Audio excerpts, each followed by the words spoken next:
LPU ప్లేస్మెంట్ల రికార్డులు సృష్టిస్తోంది. Final year student 2.5 కోట్ల ప్యాకేజ్ పొందుతున్నారు. 1700 మందికి పైగా ఎల్పియు స్టూడెంట్స్ 10 లక్షల నుంచి 2.5 కోట్ల ప్యాకేజెస్ పొందారు. విద్యా విప్లవం ప్రారంభమైంది లవ్లీ ప్రొఫెషనల్ యూనివర్సిటీలో. మరోసారి కూటమి సర్కార్ నిర్లక్ష్యం బయటపడింది. సింహాచలం తొలి పావంచా వద్ద రేకుల షెడ్డు కూలిపోయింది. భక్తులెవరూ లేకపోవడంతో పెద్ద ప్రమాదం తప్పింది. పోల్స్ కింద కాంక్రీట్ వేయకపోవడంతో షెడ్డు కూలిపోయింది.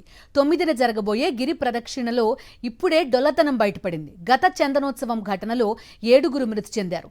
ఆ చందనోత్సవం ఘటన మర్చిపోక ముందే ఇప్పుడు మరో ఘటన జరగడంతో అప్పన్న భక్తులు ఆందోళన వ్యక్తం చేస్తున్నారు.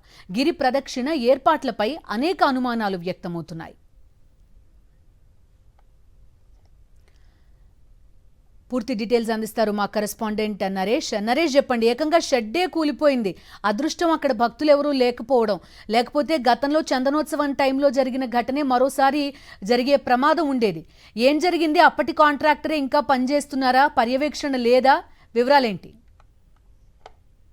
బిందు, సాధారణంగా ప్రతి ఏడాది కూడా సింహాచలం సంబంధించి గిరి ప్రదక్షిణ, అదేవిధంగా చందనోత్సవం, ఈ 2 రోజులు కూడా భారీ ఎత్తున లక్షల కొద్ది జనాలు ఆంధ్రప్రదేశ్ రాష్ట్ర వ్యాప్తంగా కూడా అనేక చోట్ల నుంచి కూడా విశాఖపట్నానికి వస్తారు. అయితే ఈ నెల 9వ తేదీన గిరి ప్రదక్షిణ జరగనుంది. ఆ గిరి ప్రదక్షిణ సందర్భంగా కొన్ని ఏర్పాట్లను పూర్తిగా దేవస్థానం చుట్టుపక్కల పూర్తిగా షెడ్లు నిర్మించడం కావచ్చు, లేకపోతే ప్రహరీ గోడలు నిర్మించడం, అవన్నీ కూడా ఏర్పాట్లు చేస్తారు. అందులో భాగంగానే తొలి ప్రవంచ వద్ద ఒక భారీ షెడ్ ను నిర్మిస్తున్నారు. ఆ నిర్మిస్తున్న క్రమంలో కింద కాంక్రీట్ సరిగ్గా వేయకపోవడంతో పెద్ద షెడ్ ఒక్కసారిగా కుప్పకూలిపోయింది. ఇదే ఘటన గిరి ప్రదక్షిణ జరిగితే ఖచ్చితంగా ప్రాణనష్టం జరిగే అవకాశం ఉంది. అదృష్టశాత్తు ఈ రోజు తొలి ప్రమాదం తప్పమని చెప్పుకోవచ్చు. అయితే గత కొద్ది రోజుల క్రితమే చందనోత్సవం నాడు జరిగిన దుర్ఘటన మొత్తం అందరికీ తెలుసు. ఏకంగా 7గురు దుర్మరణం పొందారు. అది పూర్తిగా కూడా నిర్లక్ష్యం కారణంగా సరైన నిర్మాణం చేపట్టకపోవడంతో 7గురు దుర్మరణం ఘటన చోటు చేసుకుంది. ఆ ఘటన మరొక ముందే ఇప్పుడు ఈ ఘటన చోటు చేసుకుంది. తొలి ప్రవంచ వద్ద